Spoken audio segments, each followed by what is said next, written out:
to another edition of Your Schools in Action.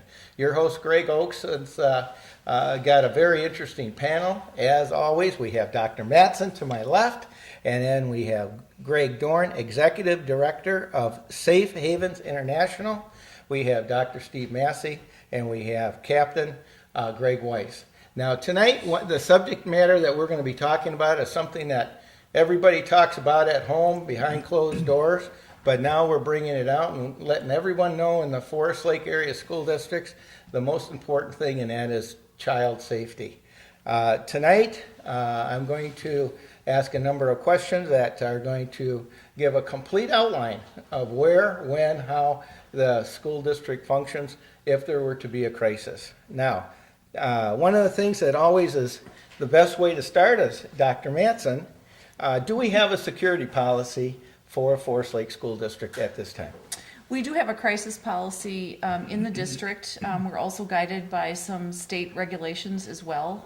We have a crisis plan that probably 15 years ago was started, and actually it was Donnelly Johnson, who was the Director of Human Resources, and Joe Graff, who was a school board member, who really were the two folks that said we need to focus on this even more than what was required at that point, to look at all of our buildings, the procedures that we have, the policies that we have, to really kind of up what we were doing in the school district. So that started probably about 15 years ago, and I would say that we were ahead of many districts in the state of Minnesota at that point. And as time has gone on, we have certainly refined that plan over and over and over again. We've brought in experts to help us, as we'll hear tonight. I would say that as you're going through training to become a school administrator, there hasn't been necessarily a lot of information that is presented with regard to school safety, crisis management, et cetera. So we really need to learn a lot ourselves, but we also need to bring experts into that conversation, and I think we realize that more and more kind of each day, that we need expertise to help work with us and be with us during those times. Now, excuse me, I'm assuming that there's a directive and a policy action program that is in place now. How does the policy action program work? Are you responsible for it, or is it similar to political type of situations where the administrator is moved out of the way and other people come in and are really ahead of the crisis management at that time? It really depends on what the crisis is. So many times we think, I think the public many times views the crisis as an active shooter, because we hear a lot about that. But there are other things that are a crisis that we have in our crisis plan. If there's a tornado, if there's a chemical spill, those kinds of things. So it depends on what the crisis is. We have laid out kind of the steps for each one. And when there is that situation, we do encourage people to look at that crisis plan, because when you're in a crisis, many times, especially when that's not your daily work, that you need to remember certain things: to call 911, to get students safe. You might call a lockdown, you might call a containment. Then what happens after that? What do you need to do? Typically there is someone, when it's more serious, at the district office, typically away from the site where the crisis is. There's people that are on site. There's the communication between the two of them. So it really does depend, and each one is separate, but we've spent a lot of time talking about what are the steps, what needs to be done, and when those things happen. When we have a lockdown, it goes then from our control to the police department. So they're the ones at that point that are in control of that building. When that's clear, then it comes back to us. So it depends on the situation and what the crisis is and what our response needs to be.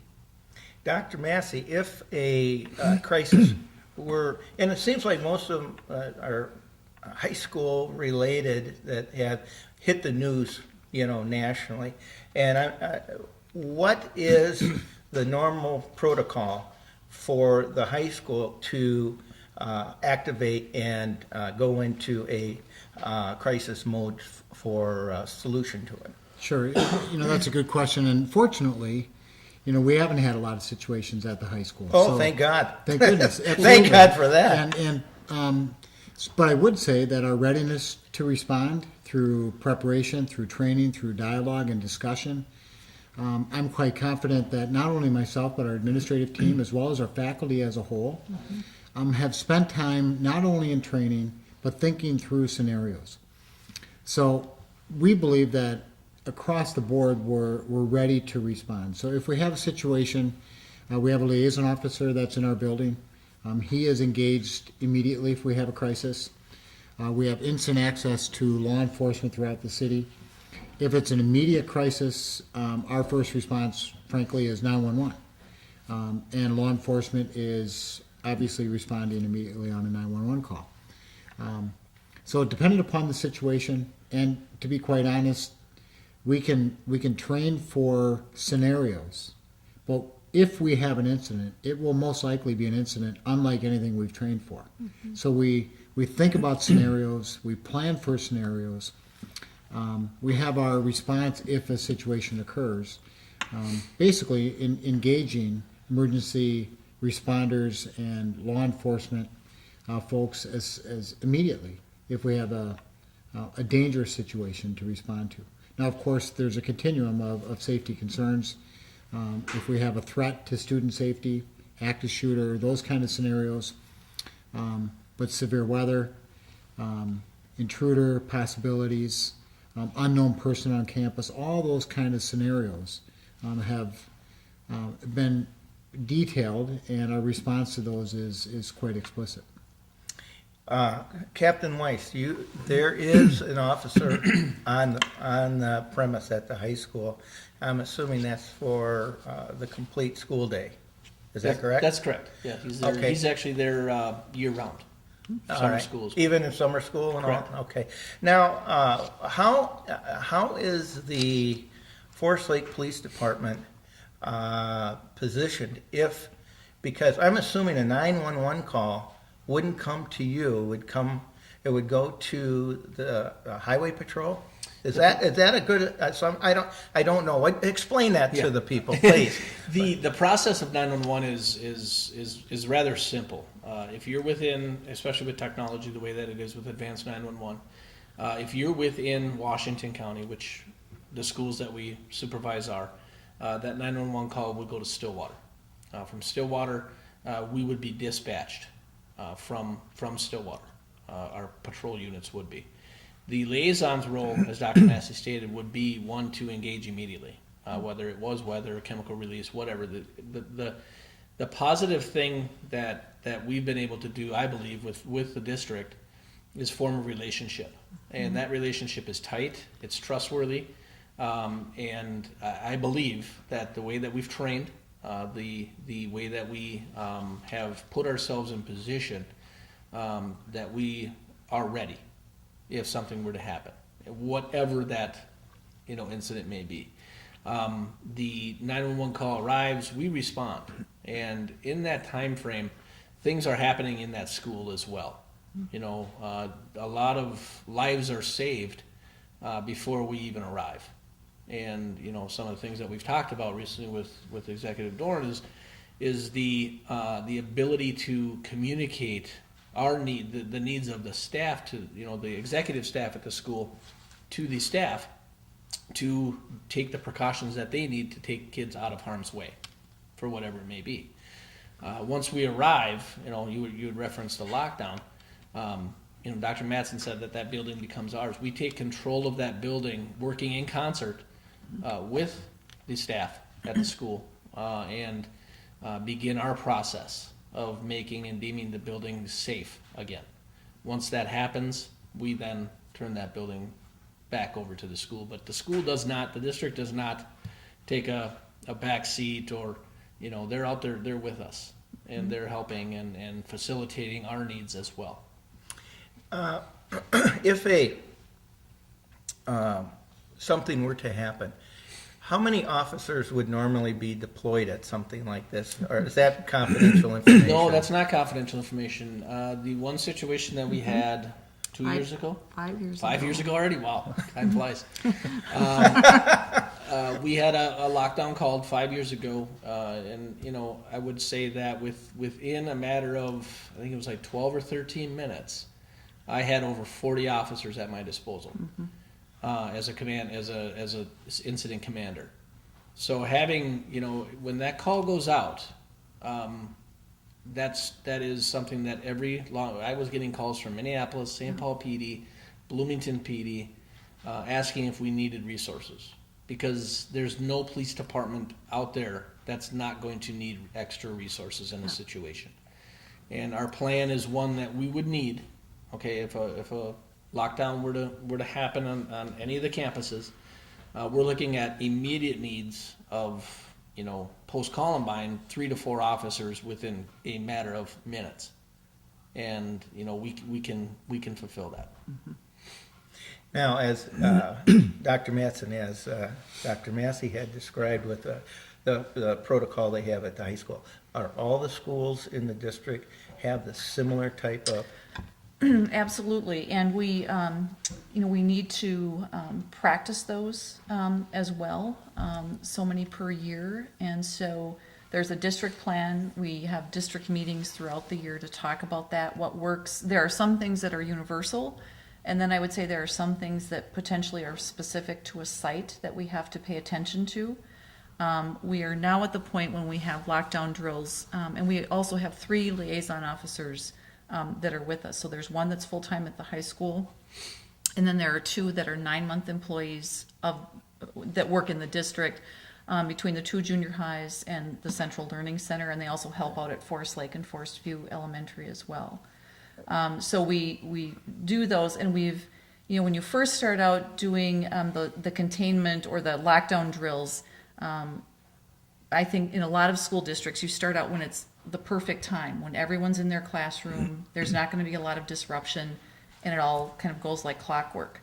Now we're at the point of saying we're going to have these during lunch, during recess, when the kids are getting on or off the bus, when there's a little more chaos there, to see how we respond, what we do.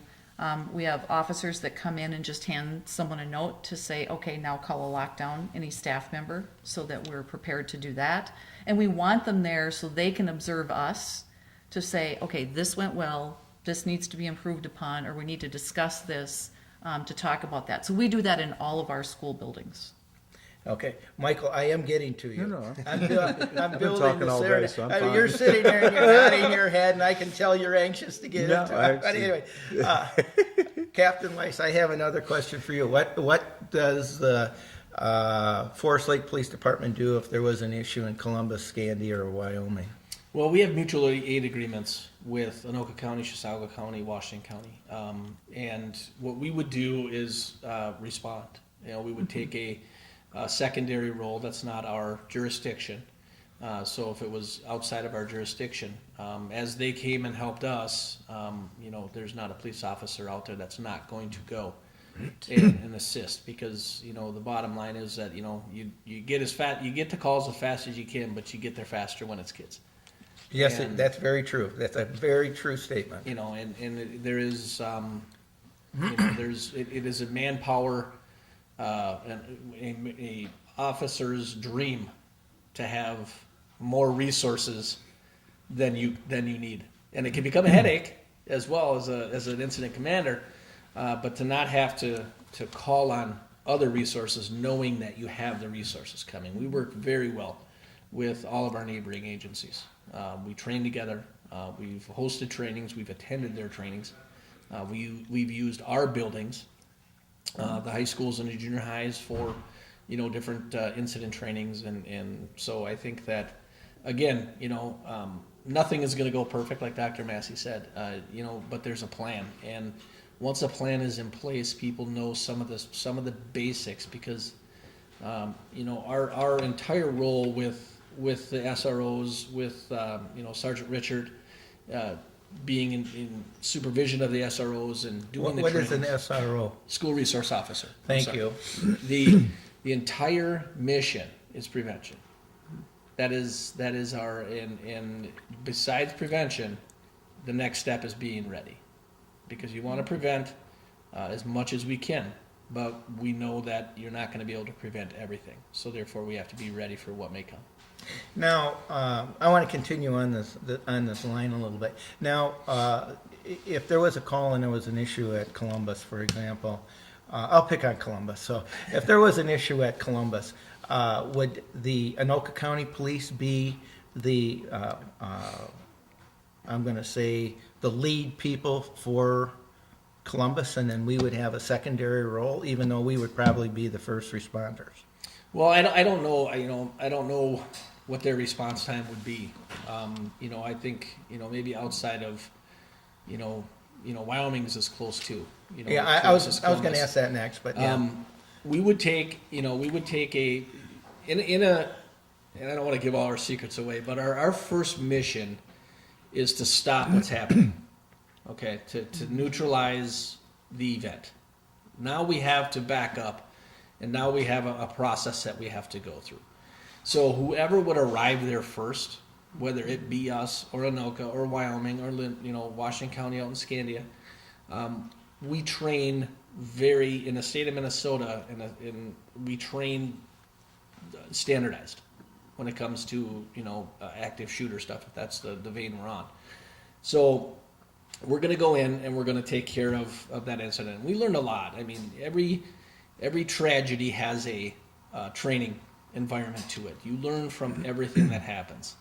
And Columbine is referenced a lot, and it was the turning point. And Mr. Dorn, you could probably talk on this too. Columbine was a turning point in law enforcement for response. There was a definite change in thought process on police of possibly waiting for a SWAT team and waiting for the guys that are trained to take out that type of situation, where now it is the first 2 or 3 officers, our SRO first, to go to that hazard and neutralize that hazard. Does Forest Lake have a SWAT team? We participate in the Washington County Emergency Response Team, the SWAT team. We have 3 officers that are assigned to it, and they respond countywide. They also have mutual aid agreements with Polk County, Wisconsin, and neighboring jurisdictions as well. I see. Okay. I'll get it. I won't pick on Columbus anymore. Okay. All right. Now we've gone through a verbal type of process that we have. Is there written policies? How big is the document that's written? Are we looking at thousands of pages? Or we were looking at? I mean, has this been established as a protocol, and it's a manual that new officers and new teachers and everybody has to know and read? Well, the manual is a few hundred pages. I mean, because we take each incident that we talk about, and much of it is repetition of what you would do, but that's what we want. You open it up to that particular situation. We do share that, of course, with staff, and to go through every single page, we have some, I would say, shortened versions of some things that all staff need to know.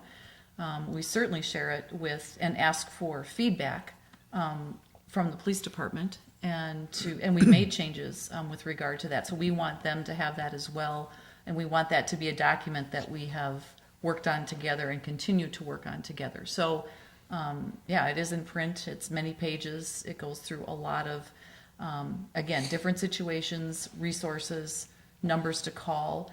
And in that crisis manual also, there's sometimes there are other numbers that are other places that you might call for resources, that it isn't a 911 call. So there's a lot of pieces to that as well.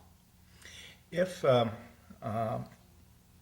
in a perfect world, we don't want to have anything like that ever happen, because I can't imagine anybody wanting to hurt children. To me, that's got to be just beyond one's wildest belief. But upon the way that you have implemented the program that you have so far, how were you able to garner the information to even start? And how did you garner this information to get to the point that you are? So now you have brought in Mr. Dorn to take the program to the next level. Well, I think it was at the beginning where I said we had 2 people that were really interested in that, and were really thinking ahead. So that's kind of how it started. It's like any project like that, you just Ongoing. need, yeah, and you just need to get started, and to look at, what improvements can be made, all of that. And then you also, I think, as a school administrator, you need to understand this is not your area of expertise. It's not my area of expertise, so you do need to get experts. We would be foolish not to be engaging with the police department. For us, and as Captain Weiss said, when we talk about prevention, we work on that so much so that we don't have to use that crisis manual. And the liaison officers are really part of the culture of our schools. Kids know them, staff know them, families know them. At homecoming, you'll see them there, and people can relate to them. They know who they are. They work on the prom committee. They work on other kinds of committees, but they really are part of that culture. And when they become part of the culture, that's where a lot of the prevention pieces really come into play. So it's not just someone that's at the door, guarding the door, so to speak. Yes, we want them there when something happens that we can't handle and they can, but we really want them there for that feeling of safety for families, and for students that are there every day. And I think we've really accomplished that. And certainly the police department has been great in Forest Lake, and we do have that relationship. We have many conversations about lots of different things, and to have 3 officers that are daily part of what happens in our school district, we need to have, I believe, we need to have that expertise in our district. And then we also need to have people that are outside experts in a lot of different areas come in and take a look, because you can get very used to what happens every day, and you can be blind to certain things. Complacent to And safety and security is, that's no different. And so to have someone else come in to point out different things that we maybe just miss or aren't aware of because we don't have that background is very helpful to us.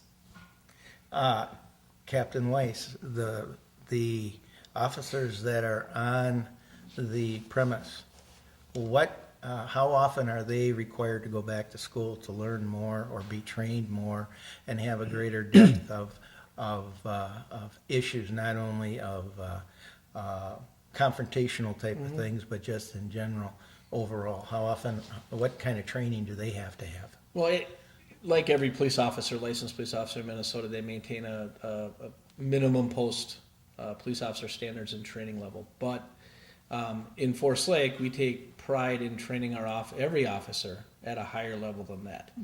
And our school resource officers specifically, they will attend yearly the school resource officer conference. They attend a monthly training within Washington County, all of Washington County's school resource officers. And then any other training that comes, our newest, our newest school resource officer, Officer Meyer, is attending some of those basic beginning trainings that Officer Glatter and Officer Workey have already been through. So it's no different in our mind as an administrator of the police department. Having a school resource officer unit, okay, they're not just officers that we put in the schools to, like Dr. Mattson said, to guard a door. There is a liaison piece that we pride ourselves in Forest Lake, that they liaison between the staff and us, but also the students, the parents, the activities. There is countless committees that they sit on. So they are a unit no different than I train we send our investigators and detectives to training. We have to train our school resource officers, and we want them trained as highly as we can, as long as our resources allow us to train them. Is there cross training with the fire department for similar types of situations? Would they be called to? Yeah, correct. We just actually participated in a drill with Washington County Emergency Management hosting it, and several of our officers went there, and it incorporated not only fire, because the emergency response system is multifaceted, and we have got to, obviously 9/11 was a very big incident that stretched, emergency response to its core. But if we don't work with our fire, if we don't work with our EMS, if we don't work with our emergency management system, our emergency managers in the county, public health is a piece of that as well. So having all of us attend trainings and be cross-trained, and not necessarily, I'm not going to put a fire uniform on, right? Or I'm not going to pretend I'm a paramedic. But knowing what their wants and needs are as an incident commander is vital. And developing relationships with people before something happens is as vital as anything. And incorporating them into that incident command structure.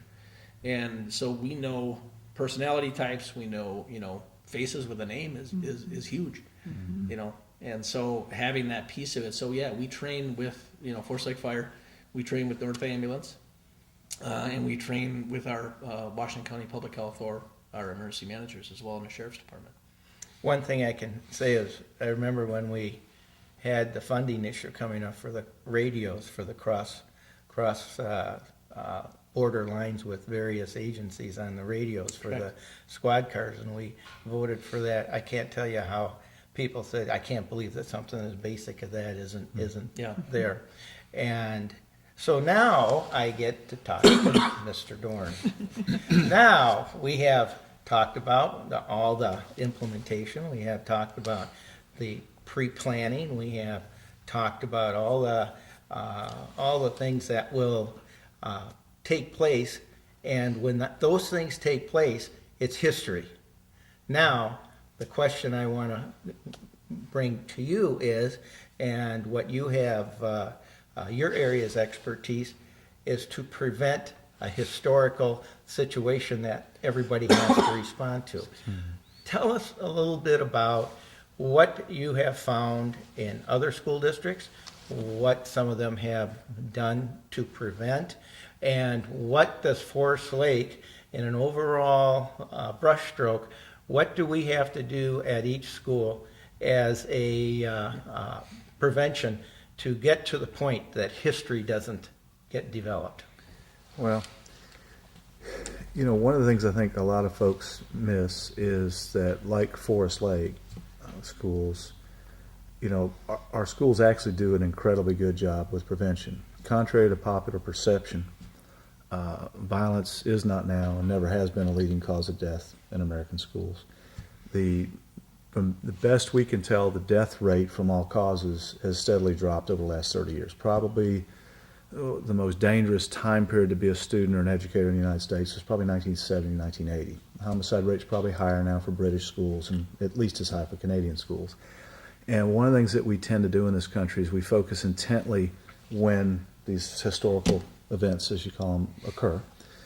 And one of the things that we have been pleased to see, I've been fortunate to be able to work with the district over the years, and this is actually, as a superintendent has mentioned, this has been going on in terms of improvements in this district for quite some time. Captain Weiss went to his first training, if I remember what he told me today, 12 years ago, to learn how to do school safety assessments. And Forest Lake PD started working with the district, fire officials, and the other public safety entities to assess the district and the schools more than a decade ago. He's actually highly trained, and I think you said 3 of your officers are trained in CEPTED. Is that right? 2? Yep, 2. They've got 2 personnel trained in something called crime prevention through environmental design, which are evidence-based prevention strategies that are in use in the district, and they're constantly looking at trying to increase the use of that as they do renovations or construction, that type of thing. So one of the things I try to point out to people is we actually, because we've worked in 24 countries, we work in Vietnam and Bolivia and Europe and Canada, and our schools are actually much further ahead, generally speaking, than most countries out there. And we have a lot of quiet successes out there, a lot of tragedies that don't occur because of good basic prevention measures. And that is, as you've heard over and over, what our goals are. An important piece for people to understand that you've heard repeatedly here today is what we call the all hazards approach. Lightning strikes kill 2 people for every person killed by gunfire on school property. Medical emergencies claim the most lives. Accidents, children being run over in the drop-off and pickup loop, those type situations. So we want to be very careful that we don't focus intently just on what the media focuses on. We lose a Sandy Hook full of children roughly every year to fatal playground accidents. So because they die individually, one at a time, the general public's not aware of that. And so we want to be very cautious. And what you've heard repeatedly is mention of fire, police, emergency management, public health, how your school officials have collaborated very closely. And this is incredibly important for people to understand.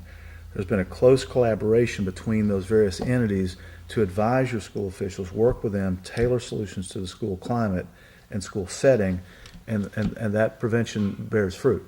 Now, on the preparedness part, it's just as important, because what we do see is a lot of the deaths that occur when there is a crisis are preventable. A lot of situations that we see, and I've worked 7 K-12 active shooter situations in U.S. and Canadian schools and many other catastrophic events. A lot of what we see are the opportunities to keep things from becoming a mass casualty historic event are missed because we haven't done the work up front. We haven't been, as you've heard tonight, we haven't been so proactive. So as Dr. Massey, a very important point that he mentioned is, yes, they have plans, as you've heard, with great detail for lots of events. They do drills, they do training, they work different scenarios, but the research backs up exactly what he said. We can't get locked into specific scenarios. We practice broadly, and the key is that your personnel can do, as the captain said, they've got to take action immediately while public safety is en route. And that's another opportunity to keep events from becoming historic events. Does that make sense? It does? The best example I can give you is the most lethal attack we've had. It was an act of violence in American history. A K-12 school was actually a Catholic school. A fourth grader murdered 95 people in 1958. Most people are not aware of that event. They didn't use a firearm. He used a book of matches. He used fire. The deaths all occurred because no employee in the building would pull the fire alarm, because the principal pulled the fire alarm 9 times a year. They had accidentally, inadvertently conditioned staff to wait for someone to tell them what to do. Does that make sense so far? Unfortunately, it does. And so Yes. simple things like the discussions we have in the building to empower staff to understand that school custodian, that school teacher, that food service employee, the principal, whoever that may be, the need for them to be empowered and told. And they've had me, I know, come and tell every employee in this district that message, that they do have. The superintendent has not only empowered them to take life-saving action, but told them that she expects that. That is what this district wants. That may not be a big, glitzy, fancy thing like bulletproof whiteboards, but that in our experience, is one of the most effective tools we can have to keep those events from becoming historic. I see. When you start to evaluate the properties, and at what point do you come forward with a design for something to be in a perfect world, that this is really going to be a structure, and where do you draw the line and say it's too much and we can do this and it will facilitate a normal a circumstance? I mean, Sure. if we only had all the money that we wanted to do, Right. I mean, a lot of these issues would never exist. But the point is that we don't. And how do you determine, and what do you go by what the district is looking to accomplish, or do you come in and give a recommendation, and then the district would then take what they know would fit into the budget and start implementing it? I guess I'm looking for, how do you start? Actually, what you just asked is a question we wish a lot more people would ask. It's incredibly important. One of the analogies I use today is, if you go to a doctor and say, I don't feel good, and they talk to you for a couple minutes and they say, we're going to start you on chemotherapy because I think you could have cancer, that would probably bother you a great deal. I would think so. And unfortunately, we have seen time and time again where, because we're frightened and we feel compelled to act, we rush forward and we do chemotherapy on our schools, and we put in millions of dollars of security equipment, and we don't cover some of the most basic things like student supervision and so forth. So as to your specific question, we do more school security assessments than any organization in the world. We've helped assess over 5,000 K-12 schools. We're on our 7th statewide project now. We work a lot with architects on building design. And what we focus on is, there are differences between different projects that we've done, but the main thing that we're looking at is, are we using a thoughtful process to evaluate all of our risks and not get so focused on, say, active shooter, as you've heard multiple times today, that we then lose 70 kids from a tornado because we got so glued on what's been the latest tragedy that we forget past tragedies. And we step back and we look at it and say, okay, what are our risks? And now understanding that finite fiscal resources are finite, are we having a prioritization process and saying for these buildings in this community, wherever that may be in the United States or abroad, that we're wisely using those available resources. One of the things we spent a lot of time today talking about is making sure we're looking at communications. Do you have external public address? Most people don't think of that as important, but if you've got 60 kids outside and there's a tornado coming, the ability of this principal to key a microphone and get them back in that building quickly can be incredibly important. It will help you with an aggressive animal on campus, a dangerous person, a hazardous materials event, as the captain referenced. Any threat that is outside, that ability to key that microphone and get people back in is critical. There are concepts we know for entryway designs that can keep a welcoming, warm climate for schools, but dramatically increase access control and physical security.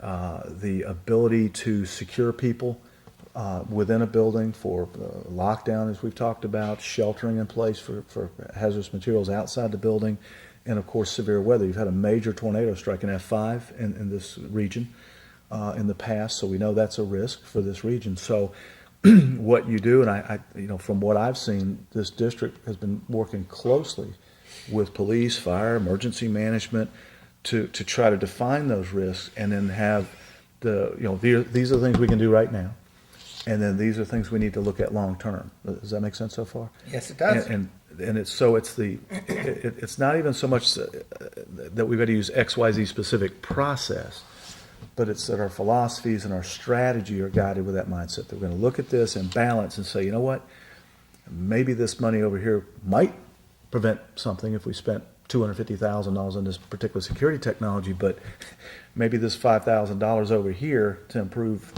some type of communication ability could give us a great big benefit, and we'll use that every day, whether we have a crisis or not. And no matter what type of crisis we have, as the captain mentioned, that communications is critical. It's absolutely important, and it's within our buildings as well as between public safety and our schools.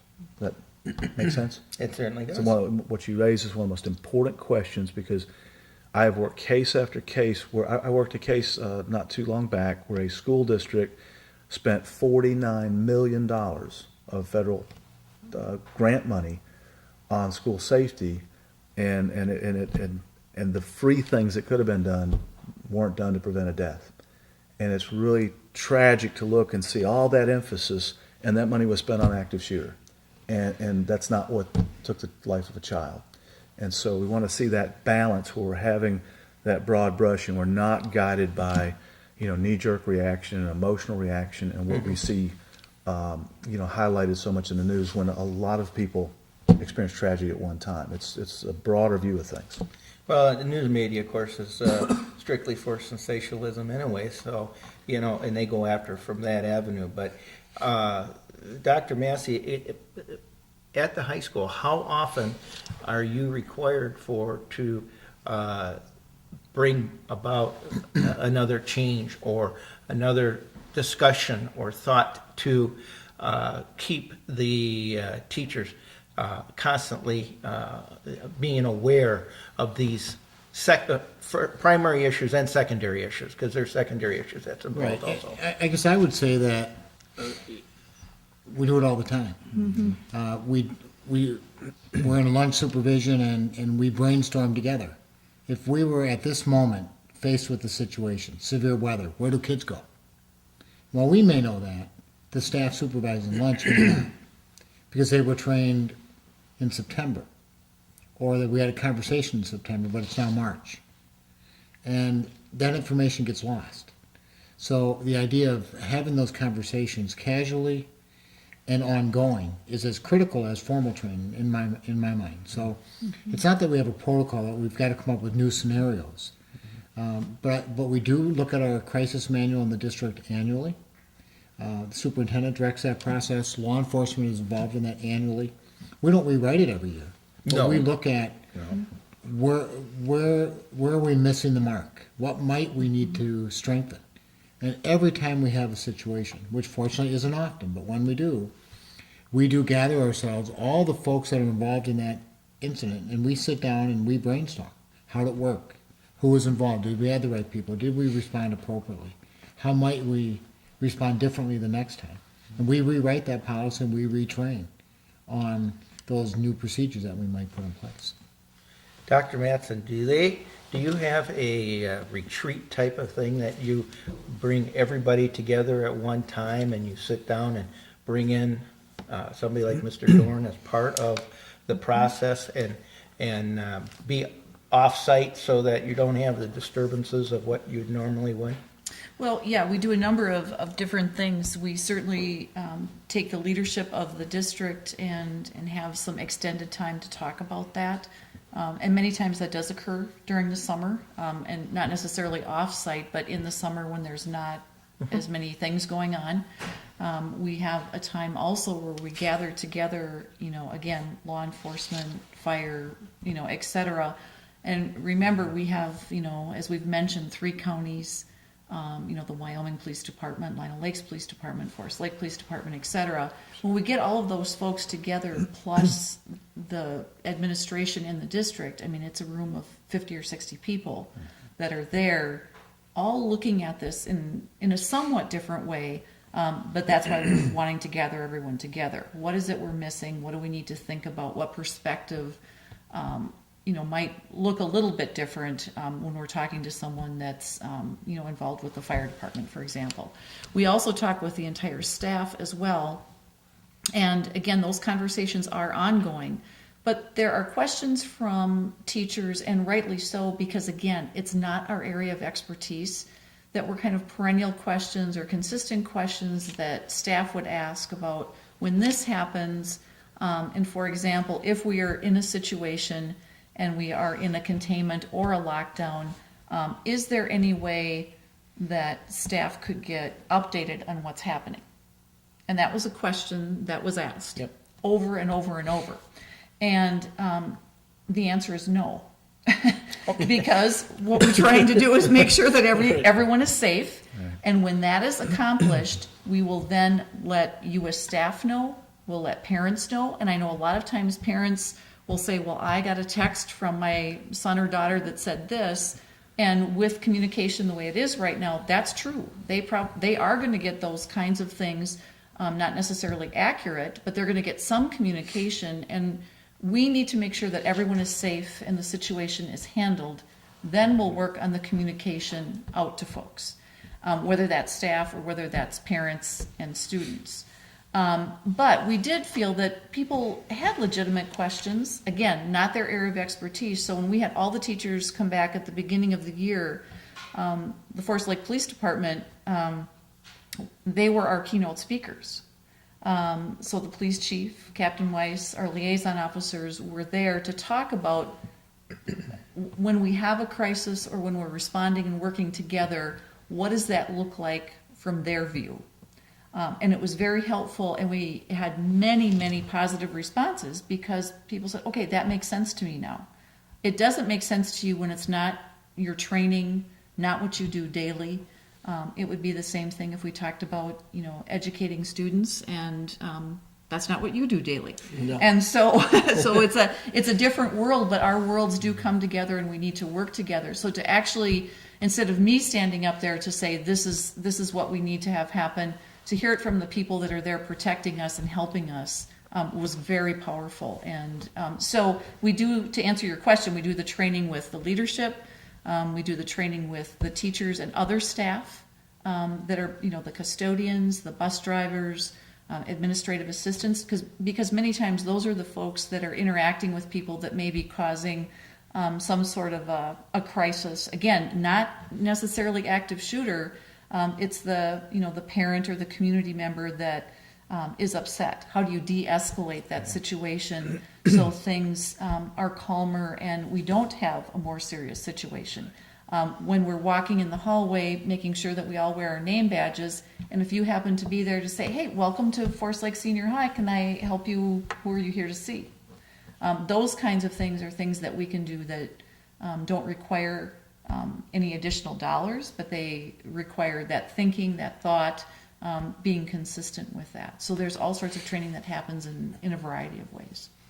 With a broad brushstroke of issues that could be tragedies to be dealt with the communications the way they are, does Forest Lake have a person that is to deal with the news media only? Yes, Ross Bennett is the person in our district who, and we funnel all of those questions to Ross as he deals with that. He also is the person that works with us about what our message is going to be out, to make sure that we give the information that we can. Sometimes there might be part of that message that is not public information, or at least at that point.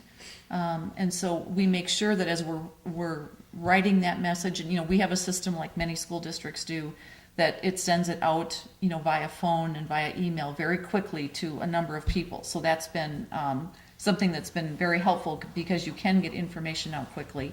But looking at that, again, sharing that message with the police department before we send it out, saying, are we accurate? Can we share this information?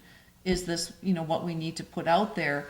And you might end up with 6 or 7 lines that take you actually quite some time to craft, because we want to make sure that we're accurate and that we're as clear as we can be with parents. Yeah, and I thank all of you for coming. And what I would like to do at this time is to just let everyone know this is your school district in action, and this is what this is all about. And I want to let you know that this is just, we've had 3 series, this is just the beginning. We're going to continue, and we've got a number of series coming up that's going to be even as interesting as this. And I thank you for taking the time and viewing us, and I will be looking forward to have the opportunity to present the next subject matter for the Forest Lake School Districts. And thank you for taking the time and viewing us.